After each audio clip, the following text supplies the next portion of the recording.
27. Who does not need daily as those high priests to offer up sacrifices.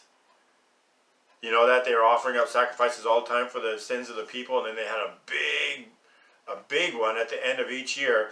But all throughout the year, people come in, bring a sin offering, and all these different offerings for the different sins they did along the way.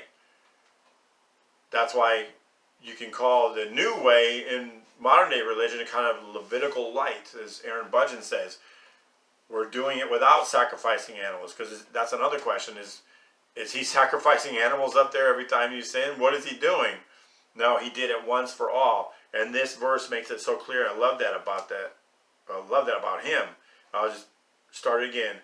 Who does not? That is Jesus, who does not need daily as those high priests to offer up sacrifices, first for his own sins and then for the people's.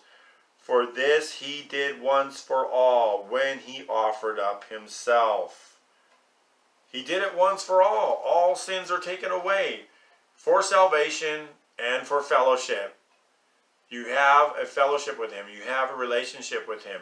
It began the day you believed in him. Don't believe in religious things that say you are constantly jumping in and out of fellowship with him according to your sin life and according to how you are maintaining it or fixing it or repairing it, all that. That's just one more religious trick devised by that enemy of man to keep us separated from him, to keep it cloudy, to keep it murky, whereas God just does things in a very clear and succinct way. There was sin. You made a mess of things. He comes along and says, I'm going to give my life to take away your sins. Do you believe that? Because I want to have a relationship with you. And when you believe that, he makes you alive. He lives within you. How are you going to break fellowship with the one that lives in your heart anyway? There's so many questions I can come up with to think about that just renders the whole doctrine and all these doctrines of men just nonsensical. He lives in your heart and you don't have fellowship with him? No. This is not it's not true. Verse 28. For the law appoints as high priests men who have weakness, but the word of the oath, which came after the law, appoints the Son who has been perfected forever. The one who has been perfected forever made you alive. You are alive forever with him. You're still going to stumble. You're still going to fall. That's not between you and him. Not as in separating. If you need help in it, he's going to help you with it. You better believe it. But this gets down to the whole thing of what is righteousness that leads to life. Life.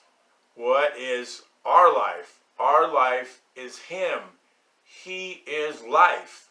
When I believed in him, I was made alive. Whether I knew it or not. I went into religion, so apparently I didn't understand it real good, but I was made alive. He's a gracious God. He's a good God. And he'll let me go and wander off for years and years in the wilderness of religion, as he does with most of us, if not all of us. It seems we all have to go through this process and go into religion and the religious mindset and all of it, all the rules and regs and all the sacraments and all the obediences and sacrifices and so-called working on behalf of God, serving God. God's not served with our hands as though he needed anything. He doesn't need anything from us. What he wants from us is trust. And then in return or exchange, he gives you life. Because life is what it's all about. It's not about obedience. It's not about our sacrifice or our obedience. He was obedient unto death, and he gave himself for you. So what does that result in? It results in life. Life is the answer. Life is everything. Life is the gospel. And it's always been in there. And there's been clues of it in the Bible. And there's even one in Job. I asked this one little question. I want to go to that to finish this off. I said,